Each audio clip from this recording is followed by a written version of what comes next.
الحمد لله رب العالمين والصلاة والسلام على خاتم النبيين أما بعد فأعوذ بالله من الشيطان الرجيم بسم الله الرحمن الرحيم الصلاة والسلام عليك يا رسول الله وعلى آلك وأصحابك يا حبيب الله الصلاة والسلام عليك يا نبي الله وعلى آلك وأصحابك يا نور الله۔ درود پاک پڑھنے کے بے شمار فضائل و برکات ہیں، بہت سارے واقعات، بہت ساری حدیثیں فضائل درود میں ملتی ہیں، مگر بعض اوقات ایسا ہوتا ہے کہ کچھ لوگ یہ سمجھتے ہیں کہ درود پاک بڑی اچھی چیز ہے، پڑھ لیں تو بڑا کمال ہے، لیکن نہ پڑھیں تو کوئی پرابلم نہیں ہے۔ نارملی درود پاک کو لوگ گرانٹڈ لے لیتے ہیں، ایسا نہیں ہے۔ درود پاک بعض موقعوں پر پڑھنا ضروری ہے، اور درود پاک سے دوری بعض اوقات ہلاکت کا سبب بن جاتی ہے۔ ایک حدیث پاک سنیے، اللہ کے حبیب علیہ الصلوۃ والسلام فرماتے ہیں جو درود پاک پڑھنا بھول گیا وہ جنت کا راستہ بھول گیا۔ درود پاک کو چھوڑنا نہیں ہے، یہ جنت میں جانے کا راستہ ہے۔ اب جو میں آپ کو حدیث سنانے جا رہا ہوں نا، اس میں مزید نہ صرف درود پاک کی اہمیت کا اندازہ ہوگا، بلکہ ماہ رمضان اور والدین، ان سب کی اہمیت کا اندازہ ہوگا۔ سرکار دو عالم نور مجسم صلی اللہ تعالی علیہ وسلم ایک بار مسجد نبوی شریف میں ممبر اقدس پر تشریف لے گئے، اور میرے آقا علیہ الصلوۃ والسلام نے ممبر اقدس پر اپنا جب پہلا پیر رکھا، قدم مبارک رکھا تو فرمایا آمین، اگلا قدم رکھا فرمایا آمین، تیسرا قدم مبارک رکھا فرمایا آمین۔ صحابہ کرام کا کمال یہ تھا کہ جب بھی وہ پیارے آقا علیہ الصلوۃ والسلام میں کوئی غیر معمولی چیز دیکھتے تھے، ان یوزول کوئی معاملہ دیکھتے تو فوراً سوال کرتے تھے۔ تو سوال کیا، حضور یہ آپ نے ہر قدم مبارک پر آمین فرمایا، اس کے پیچھے کیا حکمت ہے؟ حدیث کا خلاصہ ہے، سرکار دو عالم علیہ الصلوۃ والسلام فرماتے ہیں میرے پاس جبریل امین آئے اور انہوں نے یہ دعا کی کہ یا اللہ جو ماہ رمضان کو پائے اور اپنی مغفرت نہ کروا سکے وہ ہلاک و برباد ہو جائے۔ آقا فرماتے ہیں میں نے اس دعا پر آمین کہا ہے۔ دوسری سیڑھی پر قدم رکھا تو جبریل امین نے دعا کی کہ یا اللہ جو اپنے ماں باپ کو بڑھاپے میں پائے اور ان کی خدمت اسے جنت میں نہ پہنچائے تو وہ ہلاک و برباد ہو جائے۔ آقا فرماتے ہیں میں نے اس دعا پر آمین کہا۔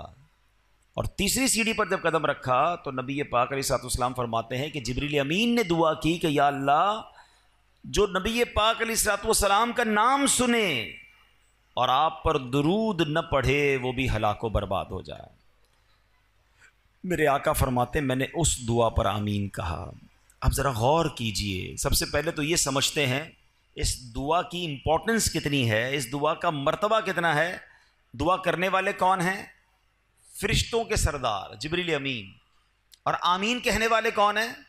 نبیوں کے سردار صلی اللہ تعالی علیہ وسلم، جناب رحمت للعالمین۔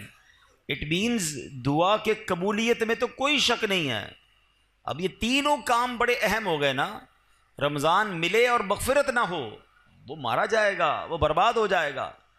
لیکن آپ سوچیں کہ رمضان میں میری اور آپ کی مغفرت کا انتظام کیسا کیا رب نے۔ آئے ہائے، قربان جائیں اللہ کی رحمت پر۔ عشرہ رحمت کی آخری گھڑیاں چل رہی ہیں، سبحان اللہ۔ یعنی آپ اگر رمضان کو تھورلی دیکھیں نا تو یہ پورا پیکج ہے کہ کسی طریقے سے میرے بندے بخشے جائیں۔ رمضان ہے کیا؟ مولا علی شیر خدا کرم اللہ تعالی وجہ الکریم فرماتے ہیں اگر اللہ کو اس امت کو عذاب دینا ہوتا نا تو اس امت کو رمضان اور سورہ اخلاص عطا نہ فرماتا۔ بھئی اسی ایک روایت سے سمجھ جاؤ نا کہ رمضان کیا ہے، یہ آیا ہی بخشوانے ہیں۔ اب ذرا پیکج دیکھیں کیا ہے۔ سب سے بڑا پرابلم ہمارا، ہمیں گناہوں کی طرف کون لے جاتا ہے؟ کون لے جاتا ہے؟ شیطان، ہمارا کھلا دشمن ہے نا، ہمیشہ بہکائے گا، نماز نہیں پڑھنے دے گا، عبادت نہیں کرنے دے گا، ہمارے دلوں میں وسوسے ڈالے گا۔ جو ہمارا سب سے بڑا دشمن ہے اس کو بند کر دیا، گلی مک گئی نا۔ اگر دشمن ہی نہیں ہے تو پھر تو مقابلہ ہی ختم ہو گیا۔ اچھا، شیطان کو بند کیا، جنت کے دروازے کھول دیے، دوزخ کو تالے لگا دیے گئے، اور پھر سبحان اللہ فرمایا کہ روزہ دار کے لیے سمندر میں مچھلیاں، سوراخوں میں چونٹیاں بھی دعائیں کرتی ہیں۔ نفل کا ثواب فرض کے برابر، فرض کا ثواب 70 گنا کر دیا۔ روزانہ افطار کے وقت 10 لاکھ گناہگار جہنم سے آزاد کر دیے گئے۔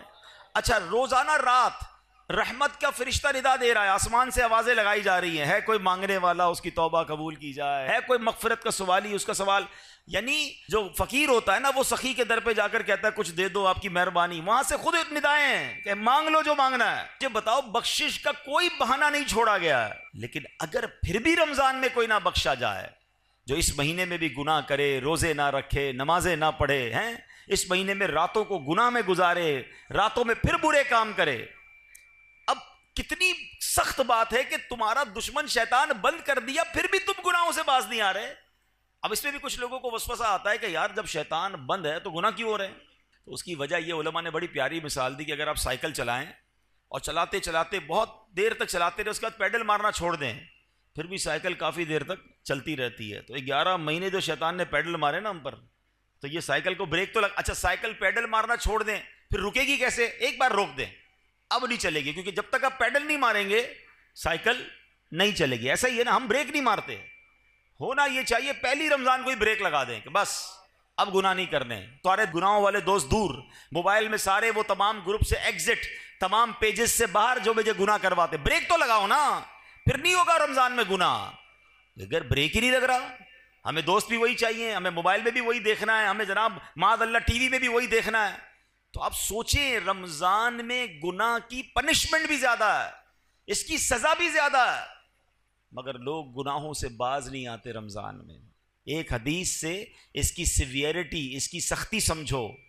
ہیں حدیث پاک کا مضمون ہے جو رمضان میں ایک گناہ کرے، ایک گناہ، اس کے 1 سال کے اعمال برباد کر دیے جائیں گے.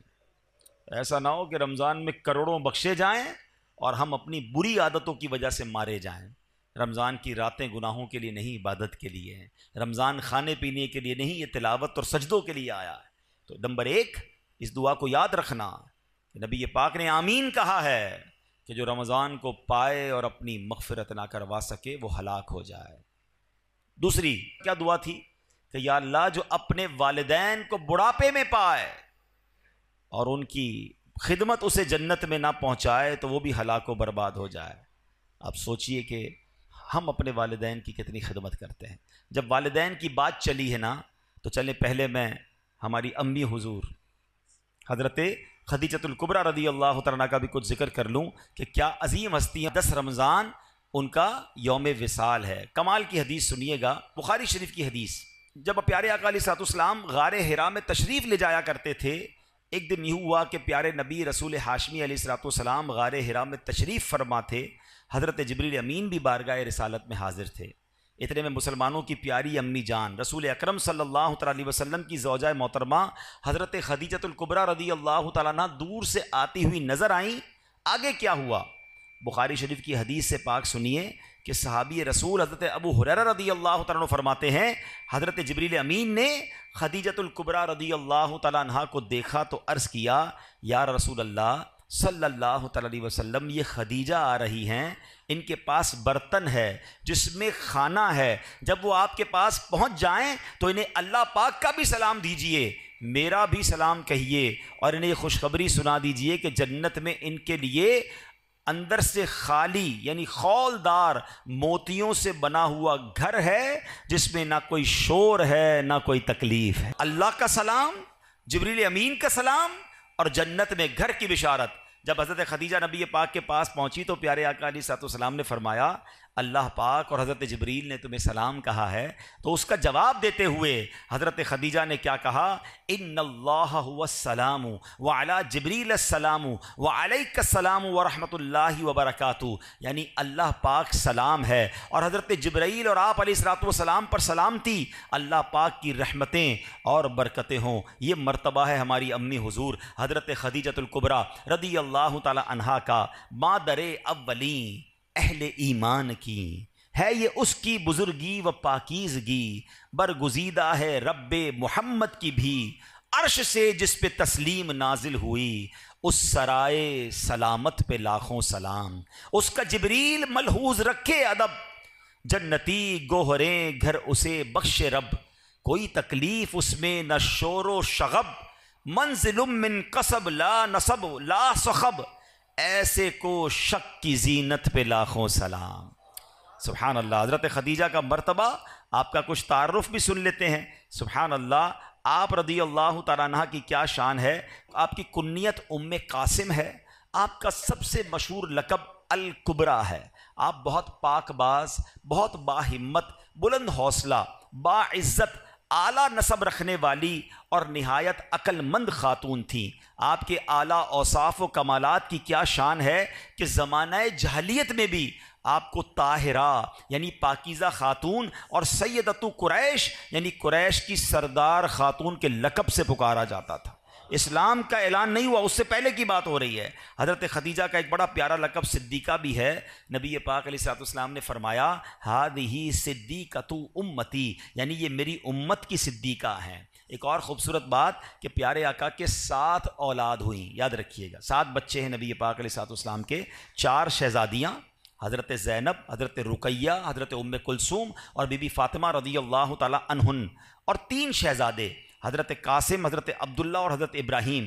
ان میں سے صرف حضرت ابراہیم جو تھے وہ حضرت ماریہ قبطیہ رضی اللہ تعالیٰ عنہ کے شہزادے ہیں۔ باقی ساری اولاد نبی پاک علیہ الصلوۃ والسلام کی وہ حضرت خدیجہ رضی اللہ تعالیٰ عنہ سے ہے، یہ یاد رہے۔ ایک اور خوبصورت بات کہ جب نبی پاک علیہ الصلوۃ والسلام نے ان سے نکاح فرمایا، پیارے آقا کی عمر مبارک 25 سال تھی، اور جب تک بی بی خدیجہ دنیا میں ظاہری حیات میں رہیں، میرے آقا علیہ الصلوۃ والسلام نے کسی اور سے نکاح نہیں کیا۔ اور ایک اور شاندار بات کہ تمام دنیا کے سیدوں کی، حسنی حسینی سیدوں کی جو نانی جان ہیں وہ حضرت خدیجۃ الکبریٰ رضی اللہ تعالیٰ عنہ۔ 65 سال کی عمر میں 10 رمضان المبارک 10 سن نبوی آپ کا وصال مکہ مکرمہ میں ہوا۔ آج بھی آپ کا مزار جنت المعالی مکہ مکرمہ میں موجود ہے۔ اللہ کریم تربت حضرت خدیجہ پر اپنی کروڑوں رحمتوں کی بارش نازل فرمائے اور ہم سب کو ان کے فیضان سے مالا مال فرمائے۔ آپ ایک رول ماڈل ہیں۔ پیارے آقا علیہ الصلوۃ والسلام کی زندگی کا جو سب سے ٹف ٹائم تھا نا، وہ اسلام کا جب اعلان ہوا تھا۔ اس سے پہلے تو لوگ بڑا پیار کرتے تھے نا، آپ کو صادق اور امین کہتے تھے، مگر جب نبی پاک نے اعلان نبوت کیا تو اس کے بعد اپنے پرائے ہو گئے، جان کے دشمن ہو گئے۔ مگر آپ کی زوجہ حضرت خدیجہ نے جو نبی پاک کو حوصلہ دیا، جو آپ کا ساتھ دیا، پیارے آقا علیہ الصلوۃ والسلام اپنی زندگی کے حیات طیبہ کے آخری لمحات تک حضرت خدیجہ کو یاد کرتے تھے کہ خدیجہ نے مجھے اس وقت ساتھ دیا جب میرا کوئی ساتھ دینے والا نہیں تھا۔ تو یہ بات سیکھنی چاہیے ہماری ماؤں بہنوں کو کہ اگر گھر میں مرد کسی مشکل میں ہے، پریشانی میں ہے، تو ہمیں اس کا ساتھ دینا ہے، تانے نہیں دینے، ٹینشن نہیں دینی ہے۔ اور یاد رکھیں میری وہ بہنیں اور مائیں جو مشکل وقت میں اپنے شوہر کا، اپنے بھائی کا، اپنے والد کا ساتھ دیتی ہیں، وہ اللہ انہیں سکھ کے دن ضرور دکھاتا ہے۔ اور جو ہم نے سنا حدیث، پھر آتے اس دعا کی طرف، حضرت جبریل نے دعا کی کہ جو اپنے ماں باپ کو بڑھاپے میں پائے اور مغفرت نہ کروا سکے وہ ہلاک ہو جائے، تو اس سے سوچنا یہ ہے، اس سے سمجھنا یہ ہے کہ ماں باپ کی کتنی خدمت کرنی ہے، ماں باپ کی کتنی دعائیں لینی ہیں۔ میں آج ایک تحدیث نعمت کے لیے، شاید کسی کو یہ بات ترغیب کے لیے مل جائے، اس لیے بیان کرنے جا رہا ہوں۔ میرے ابو جان تقریباً 30 محرم کو آپ کا وصال ہوا، اللہ پاک ان کی بے حساب مغفرت فرمائے۔ ہمیں یہ ضرور اطمینان ہے کہ محرم کے اسی مہینے میں عاشورے میں انہوں نے عمرہ بھی کیا تھا، اور حدیث پاک ہے کہ ایک عمرہ دوسرے عمرے تک گناہوں کا کفارہ ہے۔ والد صاحب نماز کے لیے گھر سے نکلے تھے اور راستے میں چوٹ لگی، اور اسی چوٹ سے وہ پھر دنیا سے چلے گئے، واپس نہ آ سکے۔ تو جو راہ خدا میں نکلتا ہے، اللہ پاک اس کو، اس سے اچھی کیا موت ہوگی کہ نماز کی حالت میں وہ تشریف لے گئے۔ لیکن میں نے یہ سوچا کہ ماں باپ تو چلے گئے، اگر ماں باپ حیات ہوتے تو ہم ان کے ساتھ کوئی افطار تو کرتے نا، ان کی کوئی افطار کی دعوت تو کرتے۔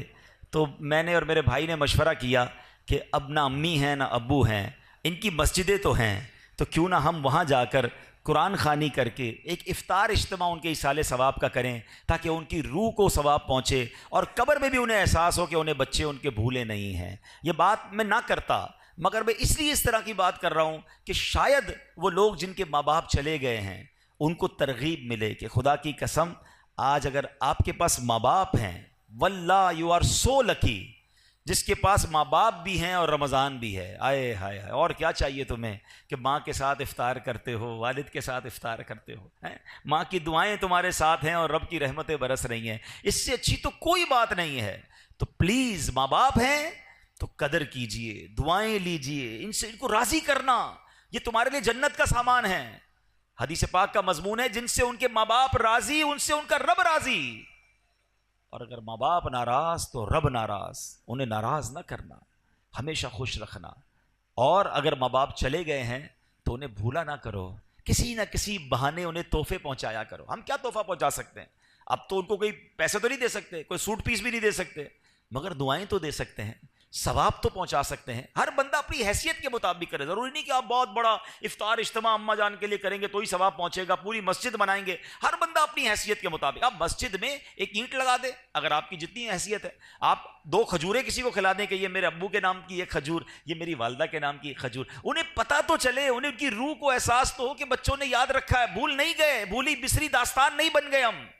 اور آج آپ اپنے ماں باپ کو یاد رکھیں گے، کل آپ کے بچے آپ کو مرنے کے بعد یاد رکھیں گے۔ تو یہ سلسلہ آگے بڑھنا چاہیے۔ ماں باپ کی وجہ سے ہم جو کچھ ہیں آج ہیں، اللہ جو ہمیں عطائیں فرما رہا ہے، انہوں نے دن رات ہمارے لیے دعائیں کی ہیں، تو ہمیں ان کی قبر میں انہیں راحت پہنچانی چاہیے، وقتاً فوقتاً انہیں تحفے بھجوانے چاہیے۔ عید آتی تھی تو ماں کو سوٹ پیس دیتے تھے نا، ماں کو تحفہ دیتے تھے، اب نہیں دے پا رہے تو کوئی مسجد میں صدقہ جاریہ والا کام کر کے امی کو ثواب پہنچا دیں، کسی غریب کا بھلا کر دیں، نیت یہ کریں کہ میں اپنے ماں باپ کے لیے کر رہا ہوں۔ آپ کو پتہ ہے ماں باپ کے لیے ایصال ثواب کرنا کتنی بڑی نعمت ہے؟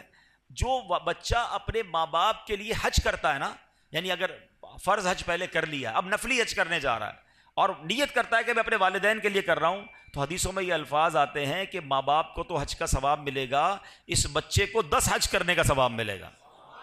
کمال کی ہستیاں ہیں، ان کی وجہ سے ہمارا ثواب بھی ملٹیپلائی ہو جاتا ہے، تو پھر کیوں انہیں بھولیں؟ خوب ایصال ثواب کریں، ان کی قبر پر جایا کریں۔ اور تیسری حدیث پاک کا جو جز تھا، تیسری دعا تھی کہ اللہ کے نبی علیہ الصلوۃ والسلام نے فرمایا کہ جو پیارے آقا علیہ الصلوۃ والسلام کا نام نامی سنے اور درود پاک نہ پڑھے وہ بھی ہلاک و برباد ہو جائے گا۔ تو خوب درود پاک پڑھیں، خوب درود پاک پڑھیں۔ اس مہینے میں درود پاک پڑھنے کی عادت ڈالیں۔ علماء نے یہ بڑا آسان کر دیا ہمارے لیے کہ اگر ہم کبھی نبی پاک علیہ الصلوۃ والسلام کا نام سنیں اور درود پڑھنا بھول گئے تو علماء کہتے ہیں دن میں ایک مخصوص تعداد میں درود پاک پڑھ لیا کرو، 100 بار، 200 بار، 300 بار، تو پورے دن میں جتنی بار بھی نام نامی سنا ہوگا، لیا ہوگا، درود نہیں پڑھ سکے تو اب جو یہ پڑھو گے یہ پڑھنا قائم مقام ہو جائے گا۔ تو اللہ کریم سے میں دعا کرتا ہوں کہ رب کریم ہمیں ماہ رمضان کی قدر نصیب فرمائے، اپنے والدین کی قدر نصیب فرمائے، ہمیں درود پاک کی کثرت کرنے کی توفیق عطا فرمائے۔ رمضان میں تراویح میں جی نہ چرایا کریں۔ کچھ لوگوں کو دیکھا ہے شروع میں 3-4 دن آتے ہیں پھر غائب ہو جاتے ہیں، یا 2-5 روزہ 10 روزہ تراویح پڑھ کے سمجھتے ہیں تراویح معاف ہو گئی ہے۔ تراویح سنت موقدہ ہے۔ آپ کو پتہ ہے تراویح کا ثواب کتنا ہے؟ رمضان میں ہر سجدے پر اللہ کریم 1500 نیکیاں عطا فرماتا ہے، ہر سجدے پر جنت میں سرخ یاقوت کا ایک گھر عطا کیا جاتا ہے۔ ہائے ہائے ہائے، اتنی اللہ نے رحمتیں آسان کر دی، پھر ہم تراویحوں سے بھاگ جاتے ہیں۔ تراویح بھی پڑھیں، نوافل بھی پڑھیں، تہجد بھی پڑھیں، اللہ توفیق دے اشراق چاشت بھی پڑھیں، رغبت کریں، یہ وقت آیا